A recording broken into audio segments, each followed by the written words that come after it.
Ngayon na nag-umpisa na yung Senate hearing tungkol sa flood control projects. Pag-uusapan natin ngayon kung bakit mali at bakit kailangan hindi ang Senado at kahit ang Kongreso ang dapat mag-investigate dito sa flood control projects. At kasama natin ngayon dito ang aking paboritong commentator, si Ronald Llamas. Magandang araw.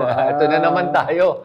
Please, at sa lahat ng iyong tigapakinig, Happy September. Oo. Bear month na. Nakikita ko na si Jose Marichan na lumulutang sa baha. Nakita mo ba yun? Lumulutang na. hindi lang bear month, sa ghost month. Ghost month. Ngayon na ghost ghost month. project, no? Oo, sobra. Kaya ngayon gusto kong pag-usapan natin, Ronald, yung nakaraang Senate hearing na nangyari. Actually, the last few, umpisa na natin to at tingnan nga natin kung ano ba yung problema sa Senado na nag-iimbestiga dito sa flood control projects. Anong take mo dito, Ronald? Well, una, parang yung mga nag-iimbestiga are themselves tainted. No? Halimbawa, nakita ko several doon sa mga senators ay na-link or even nakasuhan or even nakulong in relation dun sa Napoles pork barrel scandal. Oo, tapos yung ibang senador ay parang merong mga nalilink dito sa mga flood control projects sa ilang probinsya, no? Sa ilang probinsya. Ikatlo ay mukhang merong dynamics dahil halimbawa si Blue Ribbon Committee Chair Marcoleta, binanatan si Senator Ping Lacson na bakit daw nagpi-privilege speech pa? Bakit hindi na lang doon gawin sa Blue Ribbon? Binanatan din niya si Senator Kiko Pangilinan at saka si Senator Tito Soto na bakit nagpo-propose ng independent commission. Meron naman daw Blue Ribbon. So makikita mo, ikatlo, may mga dynamics. Okay. No? So hindi lang siya questionable yung mga senador na nag-iimbestiga, kundi mismo sila ay nagbabanggaan. Okay. No? So sige, umpisa natin dito. Ano yung naging, bakit nag-privilege speech si Senator Lacson at napanood ko ng privilege speech na ito, kumpara at saka bakit nagalit si Marcoleta dito at ano ba ang issue nila dito? Well, sa kwan kasi, sa Senado, pag nag-privilege speech ka, na medyo pwede kang mahaba, pwede kang hindi istorbohin. Doon sa Blue Ribbon, siyempre, ang nagmo-moderate noon yung chairman, si Marcoleta. Siguro, ang tingin nila Ping Lacson, ay mas gusto nila na magsalita unhampered. No, halimbawa, nakita mo yung away ni Marcoleta at saka ni Raffy Tulfo. Sabi ni Raffy Tulfo, teka, ba't ako hanggang 2 tanong lang? Bakit yung iba ay tuloy-tuloy lang? So, siguro yun ang isang dahilan ni Ping. Kaya nagsalita siya dun sa Senate at large at hindi dun sa committee. Oo. Pero bakit umangal si Marcoleta? Anong issue niya doon? Bakit hindi pwede naman gawin ni Ping? Bakit parang na-offend si Marcoleta na-offend dito? Siya dahil ang tingin niya, yung Blue Ribbon at ang dapat proper venue daw para doon sa mga privilege speech katulad ng binigay ni Ping Lacson. No? Kaya yun naman yung kanyang reaksyon. Ang sabi ni Senator Ping, kaya nga tayo may Senado dahil pwede mag-privilege speech dito na kailangan tapusin yung speech ko, gaano man kahaba, dahil may ganun klase akong kapangyarihan. Pag nag-Blue Ribbon siya, baka mangyari sa kanya yung nangyari kay Raffy Tulfo. Diba? Na very limited yung oras. At saka pwede kang patigilin ng chairman. No? As a matter of fact, yung ngayon nakita kong rason kung bakit ginawa ito ni Marcoleta. Of course, hindi aaminin to. Pero lumalabas talaga kasi nung nag-privilege speech si Senator Ping Lacson at pa rin niya panoorin sa YouTube naman, dito, nabanggit niya lahat ng kailangan banggitin. At hindi lang yun. Nagkaroon pa ng interpellation ba tawag doon? Pag tinatanong ng Senador si Ping sa mga kalokohan na nangyari at ang daming nabulgar si Senator Ping Lacson dito. Yes. At yun, hindi yun mangyayari kung nasa Blue Ribbon, which is unfortunate because the Blue Ribbon Committee is the committee that's supposed to investigate all these anomalies. So, yung palang problematic na tayo. Dahil halimbawa, yung isang nag-interrogate dun sa mga testigo ay nakulong in relation sa ghost projects nung panahon ni Napoles. Yung 2 o 3 ron ay na-link sa listahan ni Napoles, no? Ng mga senador. At yung isa naman ay dating sekretary ng DPWH na malakas ang loob na magsalita no, at bumanat doon sa mga naging problema sa flood control at DPWH. Anong ginawa niya nung kanyang mahigit 5 taon as Secretary of DPWH? No? So, yung mga nanonood, teka, ano ba nangyayari dito? Okay. So, sige, isa-isahin nga natin to para lang sa kaalaman ng lahat. Unang-una, pinag-uusapan natin dito na dating DPWH Secretary ay si Senator Mark Villar of the Villar family, the Villar political dynasty. Yes. Bakit tingin mo si Senator Mark Villar ngayon, hindi ko napanood yung buong hearing pa so far, no? Pero parang hindi siya nag-interpolate ng kahit sino. Nandun ba siya? Hindi ko siya nakita eh. Alam ko nandun siya. No? Pero, ang problema kasi ay libo-libo rin yung flood control projects nung panahon ni Digong. At hindi rin nasolusyonan yung flooding. At I'm sure, tainted din ng corruption yung karamihan doon. Halimbawa, ang daming flood control projects sa Davao. Puro baha pa rin sa Davao ngayon. Halimbawa, yung isang distrito ron, yung anak ng presidente, si Pulong, naka 51 billion na pondo. No? Pero, mahigit 4 billion doon ay para sa flood control. Ano nangyari ron? Isang maliit na distrito sa Davao. So, iimbestigahan din ba yun? No? Itong lumalabas na yung mga diskaya na mga contractor na number 1 na iniimbestigahan ngayon, ay meron din palang mga proyekto dun sa CLTG Builders na company nung tatay ni Bongo, no, noong 2017, worth 816 million, no, etc. Iimbestigahan din ba yun? No? So, parang para lumabas na credible yung Blue Ribbon, dapat imbestigahan nila lahat. Hindi lang itong sa kasalukuyang gobyerno, kung hindi yung nakaraang gobyerno. Di ba? Totoo yun. At nakaka-insulto nga talaga pag nakikita mo yung mismong kasabwat, at least mukhang kasabwat dito sa problema ng DPWH at sa flood control, ay sila mismo yung nagtatanong. At sila, ginagawa nilang panahon tong DPWH committee para magdepensa sa sarili nila. Yun nangyari kay Bongo. Nagsalita pa na sinasabi niya, wala akong kinalaman dyan. Sa pamilya ko, ganyan. Pero kung nagsasalita siya, para sa akin, ang pinaka nakakalungkot dito ay may pinagdududahan na nga kay Senator Bongo tungkol dito, pero lumalabas, ginagamit niya yung kanyang plataforma at yung kanyang posisyon para depensahan yung sarili niya na hindi binibigyan ng pagkakataon ang committee members na talagang kung seryoso siya na gusto niya magpa-imbestiga, na humarap at magpa-interpolate sa kanyang kapwa-senador. Hindi ko alam kung pwede yun eh. Kaya kung hindi yung pwede, edi ang ganda talaga, ang swerte talaga nila na yung Blue Ribbon Committee is headed by Marcoleta. Yun na yung shield na kailangan nila para hindi na sila maimbestigan at ituro na lang nila sa mga contractor. Correct. Kaya ngayon, hindi na itatago yan eh. Lumalabas na. No? Sabi nga ni Senator Bongo, wala kaming kinalaman dyan. Meron pala. Sabi ni Senator Joel Villanueva, wala akong kilala ng mga district engineer. No, yung pala. Parang best friend sila eh. Nagsasalita pa siya sa mga gathering na kasama yung mga district engineer. Siya pa nag-i-introduce. No? Kaya ang pinaka-nakakatuwa kahapon ay nung tinanong ni Senator Bato de la Rosa, si Diskaya, kailan ba nagsimula yung mga proyekto mo na yan sa gobyerno? Yung mga flood control na yan, sabi ni Diskaya, 2016. Sigurado ka ba dyan? Oho, 2016, natahimik si Senator Bato dahil yun yung simula ng Duterte government. Parang gusto nila magbalinis eh. Kaya nga nakakatawa kasi itong flood control, tuwang-tuwa una kasi yung mga DDS trolls. Sabi nila, ayan na, wala na yung atensyon natin kay VP Sara. Buti ngayon, tutukan na natin itong flood control at sila na dapat yung banatan ngayon. Yung lahat ng mga kongresista at senador. Tapos ngayon, lumalabas, damay din sila at ang katotohanan ay nag-umpisa talaga lahat ng mga issue ng flood control sa panahon ng kanyang tatay. Kaya wag sila magmamalinis. Kaya nga sinasabi ko, yung mga nagsasabing corrupt yung mga yan, tawagin yung lahat corrupt. Wag mo sabihin corrupt tapos sabihin mo sa akin hindi corrupt ang mga Duterte. Please, kitang-kita na nga dito. Bato de la Rosa, nagulat at hindi makasagot na talaga natameme yung mukha niya, di ba? Kaya may cricket sound ka na lang na i-imagine.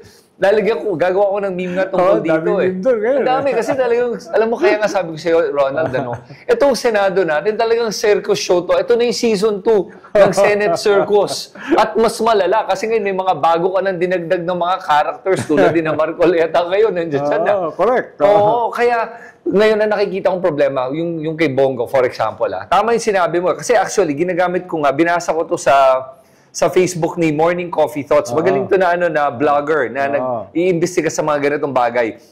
Sabi niya dito na si Bongo, tulad nga nung sinabi mo, ay medyo malalim ang connection niya dito sa flood control at kay Diskaya. So, based on yung pinapakita niya dito, ito, saan ba yun? Saan ba yung kay Bongo dito? Teka, ano yung sinabi niya sa CLT? CLTG Builders. No? Yung sa CLT. Pagmemay-ari ng tatay ni Bongo. Yun. Meron pa na pagmemay-ari ng kanyang kapatid at saka ng kanyang brother-in-law. No? So, mahirap siya magmalinis na wala siyang kinalaman dito sa mga contractors na ito. No? 2017 yan na nagkaroon ng proyekto, yung Diskaya, with CLTG Builders ng kanyang father. No? Ayun, no? Ano pa yung mga mauungkat? No? Yes. Unang kabanata pa lang yan, no? Kaya tama yung sabi ni Secretary Vince Dizon na humingi siya ng courtesy resignation sa lahat ng mga high-ranking DPWH, USEC hanggang District Engineer. Ang suggestion ko lang, unsolicited advice, isama na rin niya na wag munang bigyan ng pera itong mga existing flood control na ongoing until ma-audit. Paano? Parang pinopondohan pa rin eh. Hindi pa na-audit eh. Ang balita ko, yung iba sa kanila, imbis na 2 meters, imbis na 6 meters yung hukay, 2 meters lang. No? So, ibig sabihin, clearly, may mga anomaly. So, bago ituloy yan, o even bayaran, ay i-audit muna. Tignan muna ng isang, sabi nga ni Senator Tito Soto, independent commission. Okay. Yep, okay. Ganito, unang-unang bagitin ko lang ito, nakita ko lang itong information na to, no? Yung CLTG Builders, tatay ni Bongo yan, landed 125 projects, valued at 4.9 billion. Tapos Alfrego Builders naman, kapatid ni Bongo, landed 59 projects worth 1.74 billion, total of 6.6 billion. Tapos, ito pa, and they still won bids, especially in Davao. Kaya, ang hirap talagang paniwalaan yung mga hearings na to ngayon eh. Ngayon kay naman, nabanggit mo yung kay DPWH, newly appointed DPWH Secretary Vince Dizon, yung paghingi ng courtesy resignations. Ano tingin mo pwede niyang gawin dito? At tingin mo ba mauungkat niya lahat ng mga problema na to at may lalabas pang mastermind dito? Hindi yan ganun kadali, Chris, dahil institutional yung corruption. Di ba? Kaya at the same time, kinakailangang ipagpatuloy ni Vince Dizon yung mga big ticket projects ng DPWH. So, may balancing action na kailangan gawin. No? Kailangan niyang investigahan yung mga matataas na opisyales ng DPWH, pero at the same time, hindi naman pwedeng tumigil yung mga proyekto ng DPWH. So, paano niya ibabalanse yun? Habang iniimbestigahan niya, ay ipapatigil niya o hindi mo na aaprubahan yung mga big-ticket projects. Baka tamaan naman yung gobyerno kung walang magawang proyekto. Pero at the same time, pwedeng magkaroon ng proyekto pero tainted naman by corruption. So, medyo hindi ganun kadali yung trabaho ni Secretary Vince Dizon. Pero isa kasing strength ni Secretary Vince Dizon ay media savvy. At nakita natin yan, ilang buwan pa lang siya sa DOTR, parang na-turn around niya yung image ng DOTR. No? At nakatulong siya doon sa kanyang boss, sa presidente. Yes. Isa siguro sa dahilan yun kung bakit nilagay siya sa DPWH. Because yung DPWH is not only an institutional problem. It is an image problem. Yes. At yun ang isa niyang role. No? Hindi ko sigurado kung makakaalpas siya doon sa dami pido, dami don't situation na kinakasadlakan ngayon ng DPWH. No? Ituloy ang mga proyekto, pero linisin. karamihan sa mga proyekto, hindi ganun kalinis. Yes. Kaya nga natanggal si Bonoan eh. Nagulat nga ako kahapon sa Senate hearing eh. Dahil pinaalis kaagad si Bonoan eh. Oo. Hindi pa siya na-imbestigahan, pinaalis na. No? Isa ring na-amaze ako dun sa hearing kahapon, sabi ni Diskaya, billion-billion ang kanilang kinita dahil sa mga proyekto, no? Sa DPWH na 23 years na raw. Pero kung titignan mo yung records, 10 years lang yung kanilang nagsimula sila ng mga proyekto with the government. Hindi 23 years. At least yung mga big ticket. No? Right. Ikalawa, bakit ang laki ng kita? No? Ano yun? Yung buong proyekto, kinuha mo? No? Siyempre may neto yan eh. Yes. Di ba? Bakit naging billion? Kaagad yung kita mo. Ibig sabihin, doon pa lang eh, sa statement na yun, makikita mo na merong mga red flags eh. Di ba? Billion yung proyekto, pero billion din yung kita mo. Sobra naman yun, di ba? At saka, yung napaka-imposible talagang pakinggan na sabihin mong, they were doing over 400 projects a year. 400, all over the Philippines. Kaya nagtaka si Senator Risa, paano nyo nagagawa to? Hindi kaya may mga parang, hindi ko alam kung ano yung tamang term, pero subcontractors, parang gano'n. Yes, paano kasama yan sa mga racket sa ganyan eh. No? Ikaw yung bidder, kakausapin mo yung mga kaibigan mong ibang bidder, pagkati-hatian na lang natin to. Ako mananalo, isa-subcontract ko yung iba sa inyo. Diba? Nangyayari yun eh, no?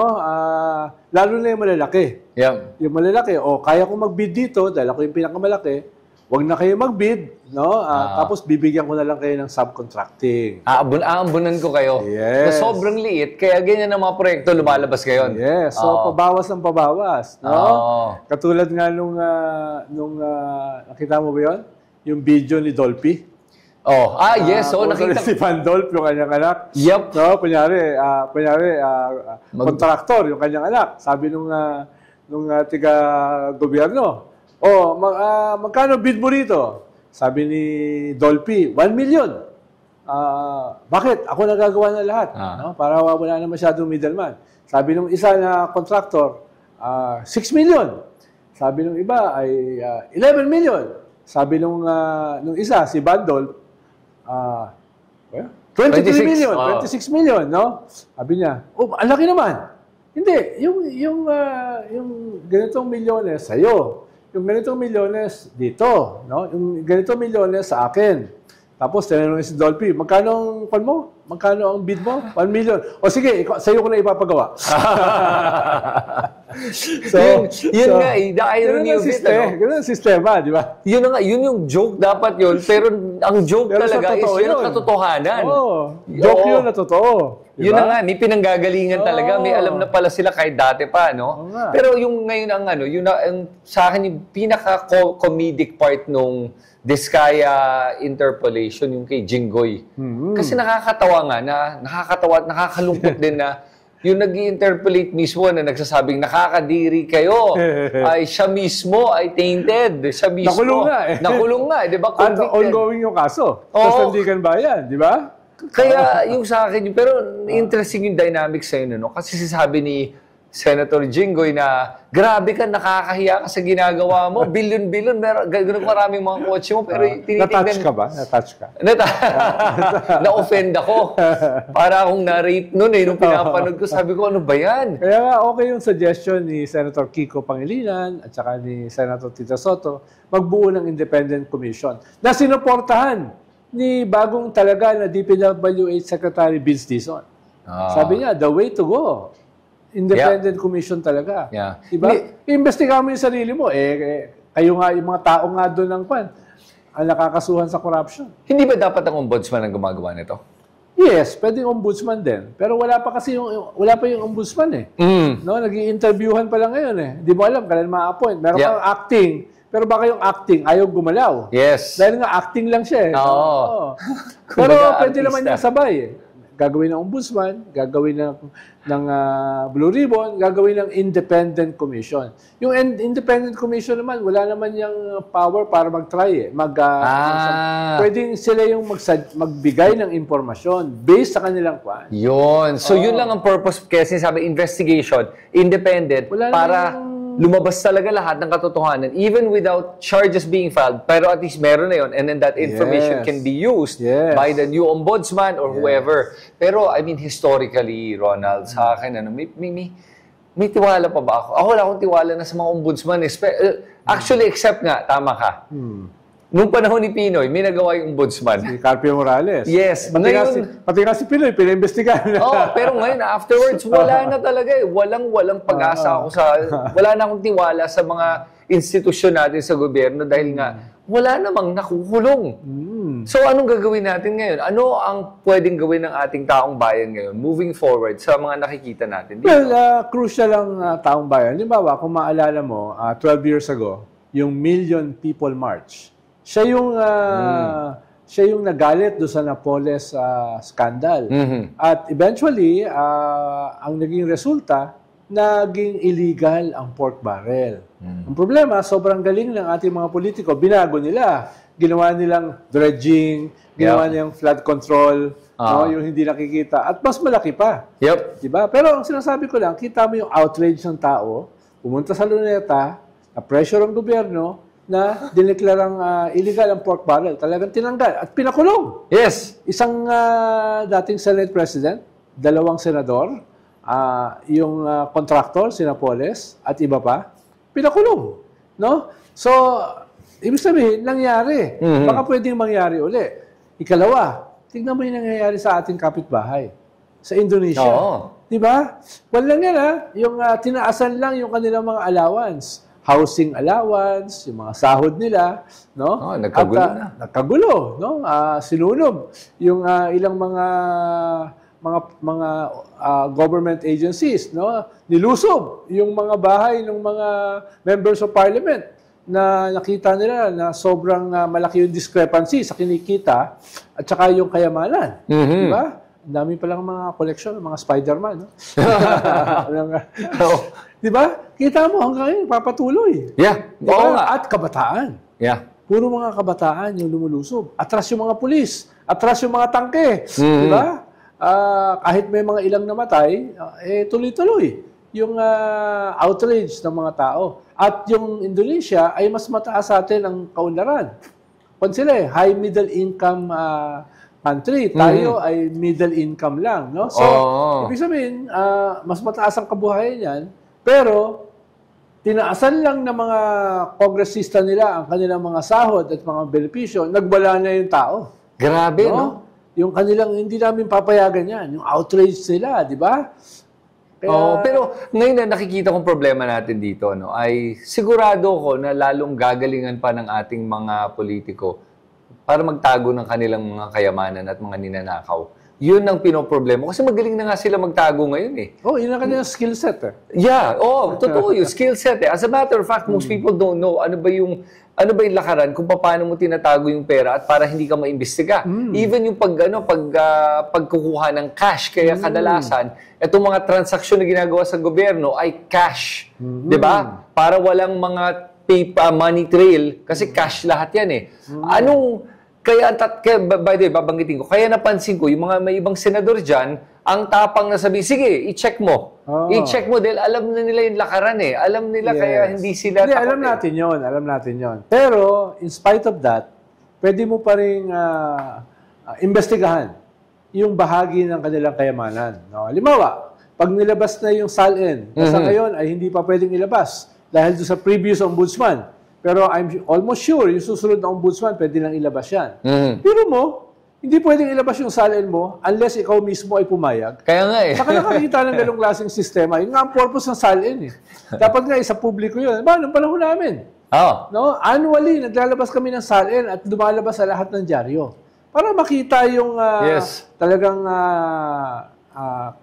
ari-arian mo, kayamanan mo, bago ka pumasok sa gobyerno at kung siya ay tumaas, nung ikaw ay nasa gobyerno at afterwards, di ba? Tapos ngayon, ipagbabawal na ilabas unless may permiso mo. Kalokohan, di ba?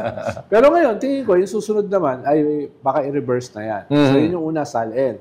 Ikalawa, itatriangulate mo yung SALN dun sa iyong mga declared assets. Halimbawa, bahay, lupa, ay pwedeng i-check yan ng LRA. Yan yung may hawak na records mga titulo. Di ba? pwedeng utusan niya ng gobyerno na ilabas. Hindi lamang yung properties mo, hindi lamang yung bahay mo, tsaka mga lupa mo, kundi yung pamilya mo. No? Ikalawa, LTO. Itong kay Diskaya, ilalabas lahat ng mga ari-arian mo ng mga kotse at pamilya mo. Di ba? At saka yung company mo. Halimbawa, sabi ni Diskaya, hindi 40 plus yung aming mga luxury cars. 28 lang. No, nabawasan. Yung iba ay pag may-ari ng company. Na ikaw rin ang head. Di ba? O, yun, LTO. Ikatlo, yung Bureau of Immigration. Gano'ng kadalas ba kayo lumabas ng bansa? Ano ba yan? First class? Business class? No? Yung iba kasi, mga pamilya, yung mga nepo babies mo. Babies, lagi na sa abroad, di ba? Private jets? Lalabas yan sa Bureau of Immigration, sa BI. Ikaapat, AMLA. Bank accounts. Alam natin na hindi lahat dyan nakalagay. Dahil may paper trail. Yung iba, baka nasa Panama Papers. No? Yung iba, baka nasa Caribbean. No? So, pero, meron pa rin lalabas. Kahit i-withdraw mo yan, merong resibo, may record. So, kahit pa paano, kung desidido ang gobyerno, lalo na ang presidente, hasabog sa mukha niya yan. Yes. Pag hindi matuloy yung kanyang investigasyon at mga kaso, pwede mong gawin yan. Ang daming powers ng gobyerno para i-triangulate yan. Gagawin mo yan. LRA, AMLA, BI, LTO, etc. So, lalabas ngayon. Consistent ba yan sa SALN? Pero alam mo, ang pinakamahirap dito, tingin ko, kailangan mo talaga ng isang magli-lead ng investigation na talagang desidido at talagang magaling sa ganung klaseng mga detalye at pag-iimbestiga. Kaya nga mahalaga yung independent commission at yung mga tao ilalagay doon. Bawa, Heidi Mendoza. Yeah. Dating kanyan, COA, commissioner. Nakakuha ng award yan sa United Nations dahil doon sa open budget nung panahon ni Pinoy. No? United Nations sa OGP, inawardan yan. No? So, pwede yan. Si Shelo Magno, professor, at saka at the same time, undersecretary ng finance. Alam din niya yung sistema dyan. Di ba?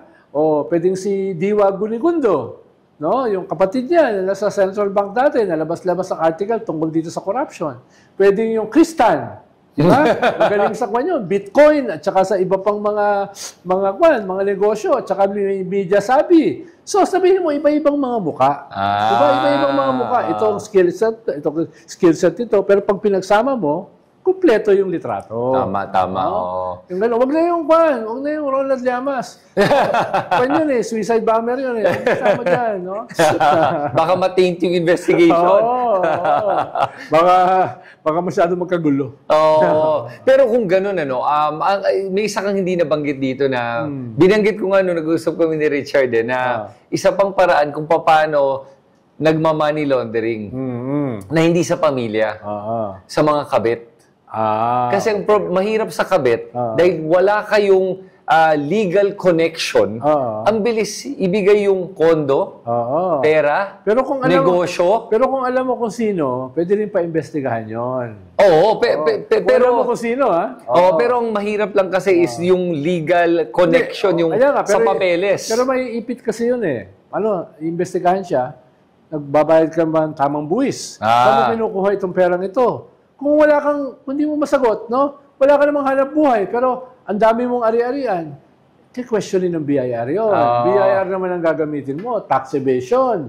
Tapos, syempre, pag naipit yun, ayaw niya makulong, magte-testigo siya, magiging whistleblower. At galing yan sa boyfriend ko. Sino yung boyfriend? Galing yan sa girlfriend ko, di ba? Yun ang lalabas. Ibig sabihin, may paraan yan Okay. May paraan yan So ngayon, tingin mo ba, Ronald, yung regarding the DPWH budget na nasa hundreds of billions, almost a trillion, tingin mo ba dapat i-cut natin yung budget ng DPWH? Hindi naman necessarily i-cut, no? Although, maganda yon dahil yung mga ibang pondo na ginagamit, winawaldas lang, ilalagay mo sa mga tunay na proyekto. Yes. Halimbawa sa education, halimbawa sa kalusugan. By the way, yung secretary ng health natin, may kaso rin sa ombudsman. Ngayon? 3 yata, 4, no? The current secretary of health? The current, no? Pero hindi pa siya preventive suspension kahit may kaso siya sa ombudsman. Diba? So, dapat hindi lang DPWH. yung iba pang line agency. No? May problema rin ba sa agriculture?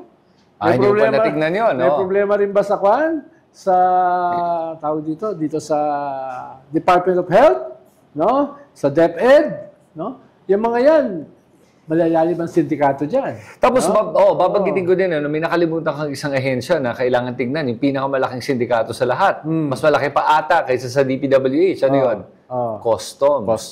At nakakatawa talaga pag nakikita mo nga yung customs sa nag-iimbestiga ngayon sa isang DPWH contractor tungkol sa mga possible smuggled cars. Yes, Yun yung ironic dun na parang, dude, alam naman natin na ang customs, ang daming mga customs officials dyan na nagmamaneho ng mga smuggled na cars, mga luxury cars. Actually, yung spokesperson ngayon ng customs, yun ang head ng post-audit. Okay. Yung post-audit, yun ang in-charge sa mga kotse na ito. Itong mga luxury goods na yun. Siya ngayon ang spokesperson. Paano nakalabas yun? Oo. Diba? So, yung ba, tingin ko, no less than a political revolution yung kailangan dito eh. Yeah. If not today, at least sa 2028 election. Dahil kailangan mong kalusin eh. Sobrang dami ng mga corrupt, di ba? So tama yung ginagawa ni Secretary Dizon. Secretary Dizon yun, no? Well, initially yung mga moves niya ay mahalaga yun. Courtesy resignation. Tama. No? Dahil hindi mo yan pwedeng tanggalin eh. Dahil may mga civil service protection yan eh. Iba dyan, mga seso, etc. So, hingin mo sa kanila. Ngayon, kung hindi sila mag-resign, pwede mo i-floating. Ayun. Ganun. So, yun yung pressure point na yun. Hindi mo siya matatanggal, pero pwede mong mapahiya. Ba't tayo mo mag-resign? May tinatago ka ba?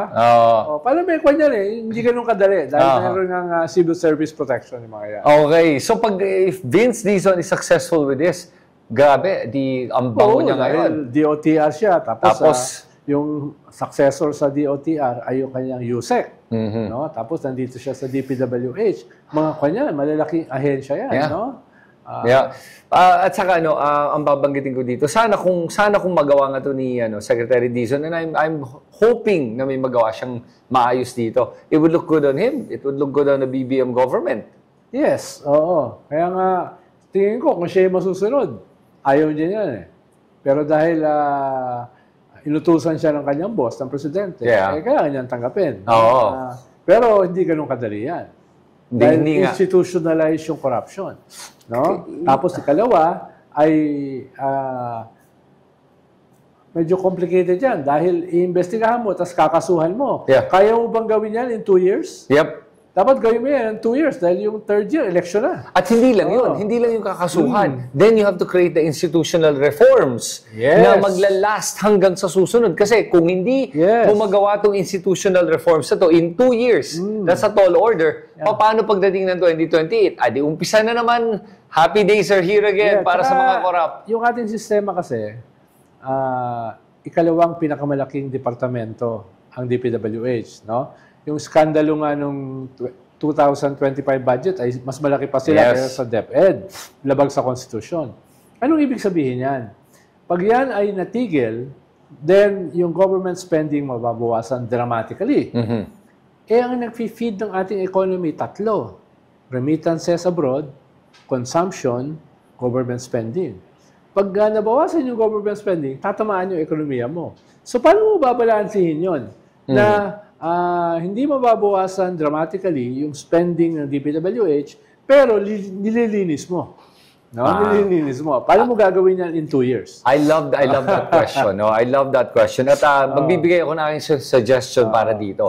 Sa akin kasi naniniwala ako na kailangan talagang tanggalin, o hindi naman, sige, huwag tanggalin, babaan dramatically ang DPWH budget. Naniniwala ako na karamihan ng budget na yun. And if I'm just guesstimating right now, pero tingin ko talaga, siguro out of sabihin natin kung 500 billion, sabihin natin 800 billion yung budget. Magkano ba yung total DPWH budget last 2025? Well, yung 2025, halos umabot ng 1 trillion. Okay, sabihin natin 1 trillion. Okay. Pusta ko sa'yo, kalahati nun, corruption. Kalahati, easy, corruption. Kalahati lang? Tiga mo? See? I'm being conservative pag sinabi kong kalahati. Yun ang punto ko.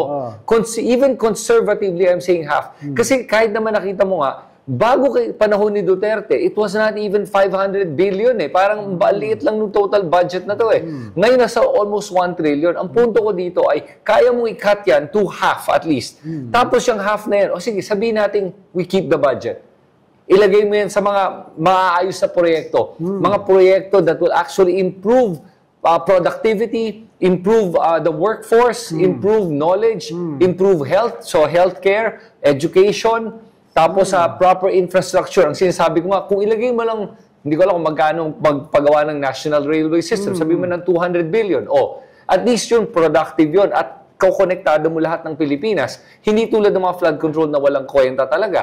Yun, yung palang panalo ka na and you probably may even save 300 billion. Naalala ko lang nung panahon ni Pinoy, hindi naman sa nagbubuhat ng sariling bayan. Si Secretary Babe Singson, una, lahat ng meeting sa opisina, para cover ng CCTV, para transparent. Hindi nakatago sa mga sikretong kwarto. No? Ikalawa, ay, ang alam ko, yung nagastos nung panahon ni Pinoy, 6 years, 180 billion. 6 years. No? Ngayon kasi, 3 years, 1 trillion eh. Yeah. Yung para sa flood control. No? Hindi pa yung DPWH. Tapos, ikatlo, yung 180 billion na yan, na ginagawa o natapos, ay ipinasa sa susunod na gobyerno for continuity. Hindi tinuloy. Nag-anak ng mga bagong proyekto. No? Nagbigay ng framework para hindi ba sayang, no? Tapos ipapasa sa next government na binigyan ng Aquino government ng almost 1 trillion in savings para meron silang starting budget. Hindi katulad ng ginawa ni Digong kay BBM, zero budget. Hindi lang zero budget. May malaking utang na iniwan. 13 trillion. So, ganun ba na yan yung mga positibo na sana ipinagpatuloy. Diba? Halimbawa, yung open budget na yan, ginawa yan, institutionalize yan nung panahon ni Pinoy. Tapos, nung dumating sa Duterte government, hindi nila matanggal. Dahil naging naging executive order eh. Hindi nila matanggal, tinanggalan nila ng pondo. So, hindi siya ma-implement ngayon. Pero hanggang ngayon, nandun yun. Yung open budget niya, hindi bago yan yung ginagawa ngayon. Nagsimula yan nung Aquino government at inawardan niya ng United Nations. Okay. Kaya nga sabi ko kay Kim Henares, kalat mo na yan dahil nakalimutan na ng tao yan eh. So, okay. So, speaking of good na bagit mo si Kim Henares because siya yung dating sa BIR, ano? Siya pa ba ngayon? Hindi na, di ba? Hindi na, matagal nang wala. Sino ngayon? Tapos, kandidato rin siya for ombudsman. Pero, right now? Pero duda ako kung mabigat na labanan doon eh. Pero ito, babanggitin ko ngayon na gusto ko malaman ang opinion mo sa BIR. Bakit ang BIR ngayon hindi pa iniimbestigahan lahat ng mga senador, kongresista, at yung mga kontraktor natin? Bakit wala akong naririnig ngayon? Baka takot. So, dapat utusan siya ng presidente. Isama ka doon sa investigating committee, yung independent commission, di ba? Dapat kasama yan. Or pwedeng dotted lines. May independent commission, pero may access sila sa Bureau of Customs para sa mga smuggling na pinakikinabangan ng mga kontraktor at mga politiko. Dito sa dapat may connection sila dito sa BIR para alam nila kung nagbabayad ng tamang buwis. No? Diba, nakita mo, puro mansyon Puro mansyon. Puro plantasyon. Oo. Diba? So, ang sasabihin mo ngayon, saan ang galing yan? No? At nabuwisan ba yan? No? Panghuli, alam mo, may mga positibo naman eh. Halimbawa, may nakausap ako na isang undersecretary ng DNR at head ng Committee on Water ng NEDA. Sabi nila, doable ito. Doable ito. Kailangan lang ayusin yung priorities at bawasan o tanggalin ang corruption. Dahil di naman siya mawawala kaagad eh. Bawasan. Pero, merong pwedeng gawin. Alam namin alam ng gobyerno, lahat ng flood-prone areas, may satellite yan, may mapping yan. No? Kaya alam mo kung ano yung lalagyan ng flood control projects. Sabi nga nila, mas masama pa nga yung maling flood control projects kesa sa ghost project. Yung ghost project, kumita yung mga lintik na mga politiko na yan, mga kontraktor. Yung mga maling flood control projects, nakasama pa. No? Imbis na yung mga natural waterways, no? Natural lakes, haharangan mo, tapos para protektahan yung iyong lupain, no? So, mas nakakasama pa yun dahil sinasakripisyo mo yung populated areas para sa iyong mga negosyo. So, at lahat yan ay merong record ang gobyerno. Saan ka dapat hindi magtayo ng flood control projects? Saan ka dapat magtayo? Diba? So, you don't have to reinvent the wheel. Yan sinasabi nila. No? Hindi mo kailangan magsimula from zero. Merong magsisimulan. No? Sana talaga. Alam mo, Ronald, na... Baka sa susunod mong file, imbitahin mo rito yung mga kausap ko. Baka nga. Walang politika. Meron lang silang science. Alam mo, science sa kanila, no? Ito yung dapat gawin. Ayaw namin makialam sa politika, pero ito yung dapat gawin. Nakakatuwa naman yan na naririnig ko yan na meron palang intelligence dyan. Tsaka ko yan, matatalino yan. Mga nag-top ng board sa geology. Okay. Hindi yan mga basta-basta. Mga professor sa UP. Yun, okay. No? So, papakilala ko sa iyo iba. Kausapin mo rito. Sige, gawin nga natin yan. Sila yung gusto kong palabasin. Dahil tayo, pulot lang tayo balat eh. Ito mga to, may solusyon. Meron silang solusyon. Kumbaga tayo, expose and oppose. Ito mga ito, propose. Yun. So dapat magkasama yung dalawa. Hindi lang tayo expose and oppose. Dapat meron din nagpo-propose. Lalo na sa bagong sekretary ng DPWH. O yun, maganda yun. Actually, gusto kong makausap yung bagong sekretary. Papakilala ko sa'yo. Kung may oras siya kasi grabe, yung trabaho niya sobrang busy. Dahil sabi ko sa kanya, kailangan mo ipaliwanag yan sa tao. Yes. Ang tingin lang ng tao, ganito, puro negatibo lang eh. Okay naman, na-expose. Pero ano ka na lang, nalulubog ka na lang sa corruption, sa bahan ng korupsyon, dapat ipakita mo, meron ding solusyon. Ayun. Para sa ganun, hindi na tayo malulubog. O at least kahit papano, makakalutang tayo ng konti dito sa mga Tsaka kahit papano, parang Sodom and Gomorrah yan eh. Nung sinabi ng Diyos, meron ba diyang 100 matitino? Wala. Meron ba diyang 20 matitino? Wala. May 10 bang matitino? No? Baka meron. No? Para hindi naman wasakin ang Sodom and Gomorrah natin. No? Dahil meron namang matitino. At yun ay kailangan nating imbitahan. Ayun. Sa mga... Hindi lang puro katulad natin. Panay-batinos lang, ano? Pero sa mga nanonood ngayon, I'm sure marami sa inyo dyan matitino. Kaya nga kayo nanonood ng mga ganito klaseng programa. Sulat nyo lahat ng mga komento nyo dito sa comment section sa ibaba. Kung nag-agree ba kayo sa amin o nag-disagree. At pag-usapan natin to at magkaalaman talaga tayo kung sino ba talaga ang mga nangungurakot at nagpapalubog sa ating bansa. Ronald, salamat sa oras mo. At sa mga nanonood, salamat sa oras nyo lahat. At ito si Kristan, on behalf of Ronald Llamas, magkikita tayo muli.